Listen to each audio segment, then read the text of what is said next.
ഈ സഖാക്കന്മാര് സ്വർണം കൊള്ളയടിച്ചു. ശരി, സ്വർണം കൊള്ളയടിച്ചു. എങ്കിൽ കൊള്ളയടിച്ച ആൾക്കാരെ തള്ളിപ്പറയണ്ടേ? കൊള്ളയടിച്ച ആൾക്കാരെ സ്ഥാനങ്ങളിൽ നിന്ന് മാറ്റണ്ടേ? മാറ്റിയില്ല. കാരണം എന്താണ്? ഇതിനേക്കാൾ മൂത്ത സഖാക്കൾക്ക് ഇതിൽ പങ്കുണ്ട്. വളരെ വ്യക്തമല്ലേ? വളരെ വ്യക്തമല്ലേ? ഇതിനേക്കാൾ മൂത്ത സഖാക്കൾക്ക് ഇതിൽ പങ്കുണ്ട്. ഇവനെ മാറ്റിയാൽ ഇവൻ പറയും. ഇപ്പം ഉള്ളിൽ കിടക്കുന്ന പത്മകുമാറിനെതിരെ നടപടി എടുത്താൽ പത്മകുമാർ പറയും. ഇപ്പൊ അങ്ങനെ പറഞ്ഞിട്ടുണ്ടോ നമുക്കറിയില്ല. കാരണം SIT-യിൽ കിട്ടിയ രേഖകൾ മുഴുവൻ നമ്മുടെ കയ്യിലില്ല. പത്മകുമാർ പറയും ഞാൻ മാത്രമല്ല. കാരണം പത്മകുമാർ ചിരിച്ചൊരു ചിരി നിങ്ങൾ മറന്നിട്ടുണ്ടാവില്ല. പോലീസ് ചോദ്യം ചെയ്യുന്നതിന് മുമ്പ് വൈദ്യപരിശോധനയ്ക്ക് വേണ്ടിയിട്ട് പത്മകുമാറിനെ കൊണ്ടുപോയപ്പോ പത്മകുമാർ ചിരിക്കുന്നൊരു ചിരിയുണ്ട് കേട്ടോ. ആ വൈദ്യപരിശോധനയ്ക്ക് നടത്തട്ടെ, എന്നെ ചോദ്യം ചെയ്യട്ടെ, പറയും ഞാൻ ആരെപ്പറ്റി? മുകളിലുള്ള എന്ന് പറഞ്ഞാൽ പത്മകുമാർ മാത്രം വിചാരിച്ചാൽ ഈ പരിപാടി നടക്കില്ല. പത്മകുമാർ മാത്രം വിചാരിച്ചാൽ, മുരാരി ബാബു മാത്രം വിചാരിച്ചാൽ, ഉണ്ണികൃഷ്ണൻ പോറ്റി മാത്രം വിചാരിച്ചാൽ ശബരിമലയിലെ ഒരുപക്ഷെ കാണിക്ക് അടിച്ചു മാറ്റാൻ പറ്റിയേക്കും, അല്ലെങ്കിൽ അതിനുള്ളിലുള്ള എന്തെങ്കിലും വസ്തുവകളൊക്കെ അടിച്ചു മാറ്റാൻ പറ്റിയേക്കും. പക്ഷെ ഇതിന് പുറമേയുള്ള അല്ലെങ്കിൽ ഈ ഭഗവാന്റെ ഏറ്റവും മുന്നിലുള്ള ദ്വാരപാലക വിഗ്രഹങ്ങൾ അടിച്ചു മാറ്റാൻ, കട്ടിളപ്പാളി അടിച്ചു മാറ്റാൻ, വാതിൽപ്പാളി അടിച്ചു മാറ്റാൻ പത്മകുമാർ മാത്രം വിചാരിച്ചാൽ പറ്റില്ല. വാസു മാത്രം വിചാരിച്ചാൽ പറ്റില്ല. ഉണ്ണികൃഷ്ണൻ പോറ്റി മാത്രം വിചാരിച്ചാൽ പറ്റില്ല. അതിനും മുകളിലുള്ളവർ വിചാരിക്കണം. അതിനും മുകളിലുള്ളവരുടെ അനുഗ്രഹം വേണം. അപ്പൊ നമുക്കറിയാം ഇതിനൊക്കെ ഒത്താശ ചെയ്തു കൊടുത്തവർ മുകളിലുണ്ട്. അന്വേഷണം അങ്ങോട്ടേക്ക് പോവുകയാണ്. അപ്പോഴാണ് തദ്ദേശ തെരഞ്ഞെടുപ്പ് വന്നത്. തദ്ദേശ തെരഞ്ഞെടുപ്പ് വന്നപ്പോൾ ഇതുകൂടി ചേർത്ത് കൂട്ടത്തിലൊരു പോറ്റിപ്പാട്ടും അല്ലേ? സ്വർണം കെട്ടവരാരപ്പ സഖാക്കളാണ് അയ്യപ്പ എന്ന് നാട് മുഴുവൻ പറഞ്ഞു. കൊച്ചുകുട്ടികൾ മുഴുവൻ പട്ടുപാടി നടന്നു. സ്വർണം കെട്ടവരാരപ്പ സഖാക്കളാണ് അയ്യപ്പ. പോകുന്ന സഖാക്കന്മാരെ മുഴുവൻ ചൂണ്ടിക്കാട്ടി ഇവിടത്തെ ഇന്നാട്ടിലെ ജനങ്ങൾ പറഞ്ഞു, അതാ പോകുന്നു അമ്പലക്കള്ളന്മാർ പോകുന്നു. നാണം കെട്ട് തൊലിയുഞ്ഞ മറ്റു വല്ലവരുമായിരുന്നെങ്കിൽ പുറത്തിറങ്ങില്ല. സഖാക്കന്മാർക്ക് പിന്നെ ഉളുപ്പുമാനില്ലാത്തതുകൊണ്ട് തൊലിക്കട്ടി കണ്ടാമൃഗത്തെക്കാൾ കൂടിയ ഇനം തൊലിക്കട്ടി ആയതുകൊണ്ട്, ആസനത്തിൽ ആല് മുളച്ചാലും ആ ആലിന്റെ തണലിൽ കഴിയുന്നവരായതുകൊണ്ട്, ഓന്തിനെ പോലെ നിറം മാറാൻ കഴിയുന്നവരായതുകൊണ്ട് അവര് ഉളുപ്പില്ലാതെ ഇറങ്ങി നടന്നു. വോട്ട് തള്ളി നടന്നു. ജനം വോട്ട് കുത്തിക്കൊടുത്തു. കടക്ക പുറത്ത് എന്ന് പറഞ്ഞു. സഖാക്കന്മാരൊക്കെ ഗ്രാമപഞ്ചായത്തിൽ നിന്ന് പുറത്തായി, ബ്ലോക്ക് പഞ്ചായത്തിൽ നിന്ന് പുറത്തായി, ജില്ലാ പഞ്ചായത്തിൽ നിന്ന് പുറത്തായി, കോർപ്പറേഷനുകളിൽ നിന്ന് പുറത്തായി. ഇനിതാ 4 മാസം കഴിഞ്ഞാൽ നിയമസഭാ തെരഞ്ഞെടുപ്പാണ്. കേസന്വേഷണം ഇങ്ങനെ മുറുകുകയാണ്. പിന്നാലെ ഇതാ ED വന്നു. അതിന് പിന്നാലെ ഇതാ CBI വരുന്നു. EDയും CBIയും കൂടി വരുമ്പോ ഇവരുടെ അന്വേഷണം മുകളിലേക്കെത്തും. കടകംപള്ളി, വാസവൻ, പ്രശാന്ത്, അതിനു മുകളിൽ കപ്പിത്താനുമുണ്ട് കേട്ടോ. കപ്പിത്താനുമുണ്ട്. സ്വർണം കണ്ടാൽ കണ്ണുമഞ്ഞളിക്കുന്ന ബിരിയാണി ചെമ്പിൽ സ്വർണം കടത്തിയ കഥകളൊക്കെ നമ്മൾ കേട്ടല്ലോ അല്ലേ? അറിയില്ല. അന്വേഷിക്കട്ടെ. അപ്പോഴാണ് കള്ളത്തരം പറഞ്ഞുകൊണ്ട് രക്ഷപ്പെടാൻ പറ്റുമോ എന്നാണ് CPM-കാർ നോക്കിക്കൊണ്ടിരിക്കുന്നത്. അപ്പോഴാണ് സോണിയാഗാന്ധിക്കൊപ്പം ഉണ്ണികൃഷ്ണൻ പോറ്റി നിൽക്കുന്ന പടം ഇവരിങ്ങനെ പ്രസിദ്ധീകരിച്ചുകൊണ്ടിരിക്കുന്നത്. അനിൽകുമാർ എന്ന് പറയുന്ന ഒരു ന്യായീകരണ തൊഴിലാളിയുണ്ട്.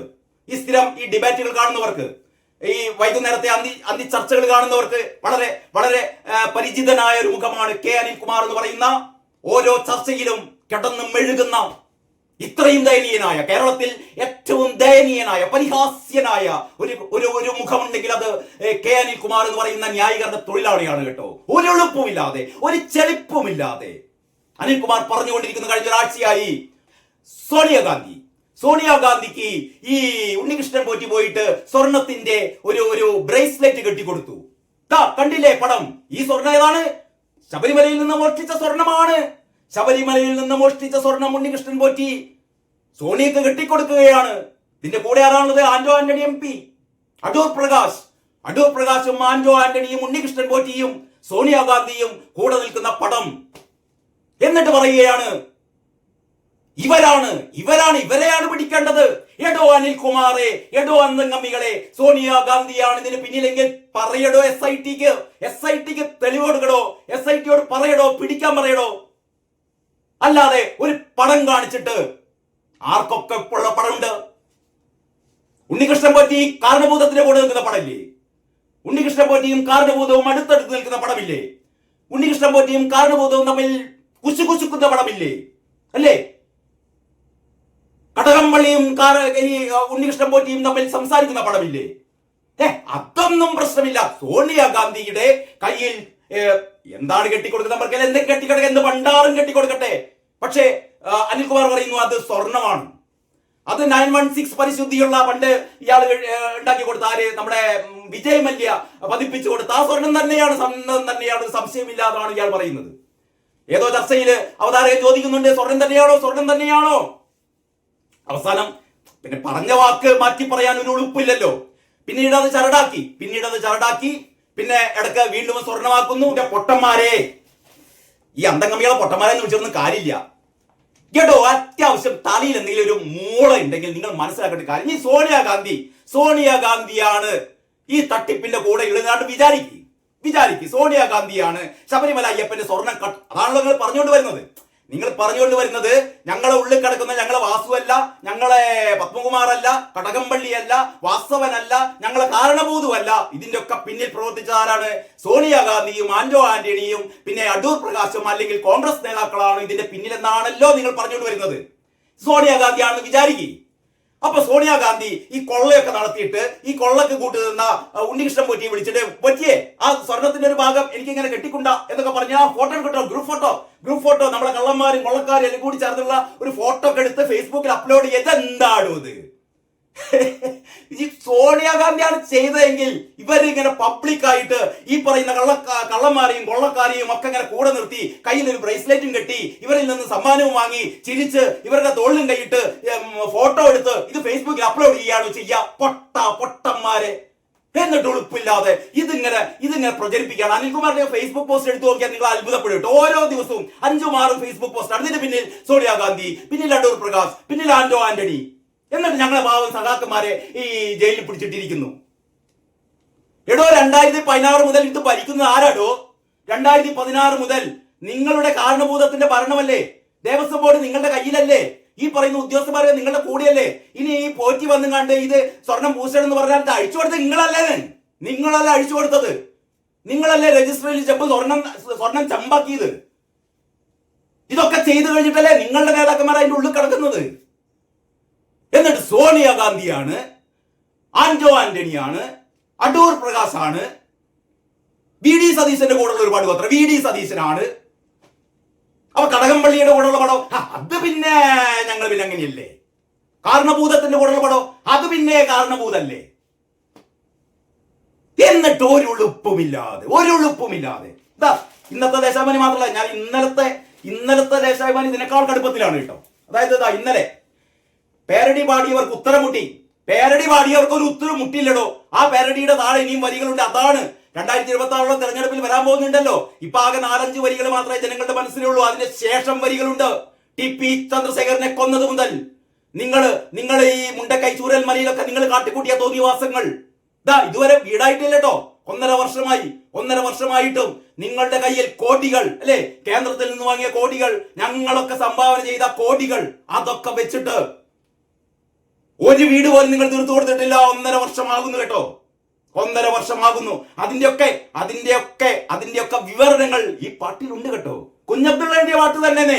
ആ പാട്ടൊക്കെ 2026 നിയമസഭാ തെരഞ്ഞെടുപ്പിൽ നിങ്ങളുടെ ശവപ്പെട്ടിയിൽ അവസാനത്തെ അണിയായി ആ പാട്ടുകളൊക്കെ ആഞ്ഞാഞ്ഞ് വീശും കേട്ടോ അന്തംഗമികളെ. അപ്പൊ പറയാൻ കേട്ടോ, എന്താണ് പാരഡി പാടിയവർക്ക് ഉത്തരം മുട്ടിയത്രേ. സ്വർണം കെട്ടവർക്ക് പിടി ഹൈക്കമാൻഡിൽ. ഇങ്ങനൊരു പത്രം. സ്വർണം കെട്ടവർക്ക് പിടി ഹൈക്കമാൻഡിൽ.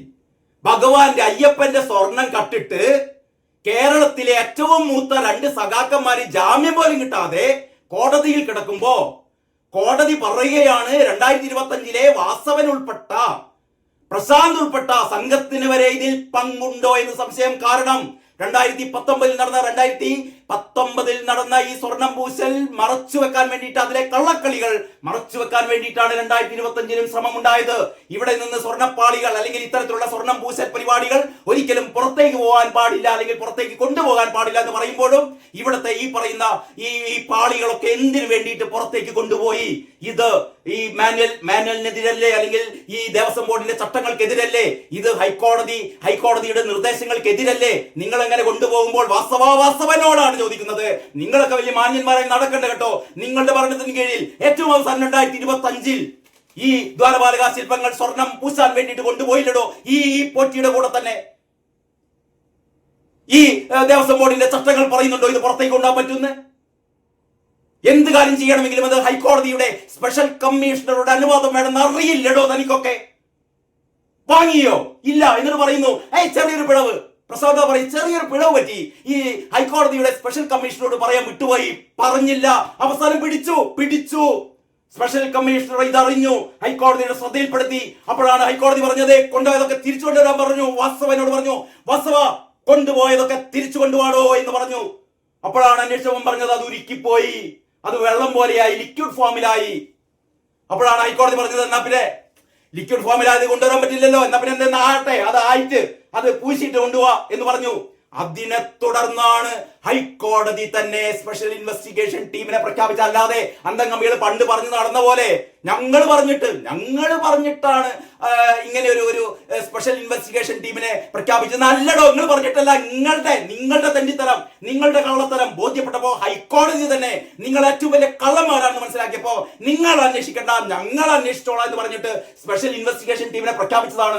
ഏറ്റവും അവസാനം ഗോവൻ എന്ന് പറയുന്ന മറ്റൊരു അന്തംഗമ്മി ഒരു ചർച്ചയിൽ പറയാൻ കേട്ടോ, ഉളുപ്പില്ലായ്മേ നിന്റെ പേരോ അന്തംഗമ്മികൾ എന്ന് ചോദിക്കേണ്ട ഒരു ചോദ്യമാണ്, ഒരു പ്രസ്താവനയാണ് ആ അന്തംഗമ്മി. അനിൽകുമാറൊക്കെ പോട്ടെ, അനിൽകുമാറിനൊക്കെ അങ്ങപ്പുറം കിടക്കുന്ന ഒരു വെട്ടാവളിയനാണ് ഈ ഗോവൻ എന്ന് പറയുന്ന ഒരു ന്യായീകരണ തൊഴിലാളി. മൂപ്പര് ഒരു ചർച്ചയിൽ വന്നിരുന്ന് പറയാണ്, അപ്പുറം കോൺഗ്രസിന്റെ എന്താ പറയാ കോൺഗ്രസിന്റെ പ്രതിനിധികളോട് ചോദിക്കുകയാണ്, ഞങ്ങളല്ലേ കണ്ടെത്തിയത്, അയ്യപ്പന്റെ സ്വർണം കട്ടത് ഞങ്ങളല്ലേ കണ്ടെത്തിയത്, ഞങ്ങളല്ലായിരുന്നെങ്കിൽ കണ്ടെത്തുമായിരുന്നോ? ഞങ്ങൾ കക്കും ഞങ്ങൾ കണ്ടെത്തും. ഈ പൊട്ടം പറയാണ്, ഞങ്ങൾ കക്കും ഞങ്ങൾ കണ്ടെത്തും. നിങ്ങളല്ലടോ കണ്ടെത്തിയത് ഹൈക്കോടതിയുടെ നിർദ്ദേശത്തിലും ഹൈക്കോടതിയിലെ നിയന്ത്രണത്തിലും മേൽനോട്ടത്തിലും അല്ലായിരുന്നുവെങ്കിൽ കാരണഭൂതത്തിന്റെ സ്വന്തം പോലീസുകാർ, കാരണഭൂതത്തിന്റെ മാത്രം നേതൃത്വത്തിലാണ് അന്വേഷണം നടക്കുന്നതെങ്കിൽ എന്താ സംഭവിക്കുമായിരുന്നത്? പോറ്റി മാത്രം അകത്താകും. ഇത് പോറ്റി ഒറ്റക്ക് ചെയ്ത പരിപാടിയാണെന്ന് പറയും. അത്രയേ ഉള്ളൂ. അതിന്റെ അങ്ങപ്പുറത്തേക്ക് പോകില്ല. എന്നിട്ട് നിങ്ങൾ കട്ടുകൊണ്ടുപോയിട്ട് ഹൈക്കോടതി അന്വേഷണം നടത്തിയിട്ട് നിങ്ങളുടെ നേതാക്കന്മാരൊക്കെ പിടിയിലായപ്പോ ഉളുപ്പുമാരില്ല പറയാണ്, ഞങ്ങളുടെ ഭരണത്തിന് കീഴിൽ ഞങ്ങളല്ലേ പിടിച്ചതെന്ന് ചോദിക്കുന്നതിന്റെ ആ തൊലിക്കട്ടിക്ക് മുന്നിൽ നമോവാകം പറഞ്ഞുകൊണ്ട് ഇനി ബാക്കിയൊന്നും പറയുന്നില്ല. ഇതിൽ ഒരുപാട് കാര്യങ്ങൾ പറയാനുണ്ടായിരുന്നു, പറയാൻ വയ്യ. പറഞ്ഞിട്ട് എന്ത് കാര്യം? സഖാക്കന്മാരെ നമ്മൾ പറഞ്ഞ് കാര്യങ്ങൾ ബോധ്യപ്പെടാൻ പറ്റില്ല. ഇവരിങ്ങനെ പറഞ്ഞുകൊണ്ടിരിക്കും.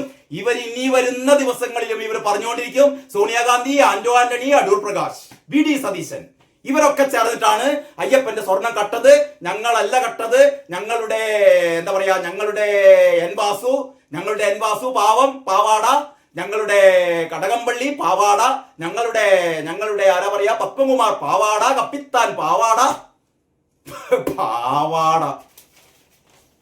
എന്റെ മക്കളെ പോയി തൂങ്ങി ചത്തൂറോ നിങ്ങൾക്കൊക്കെ.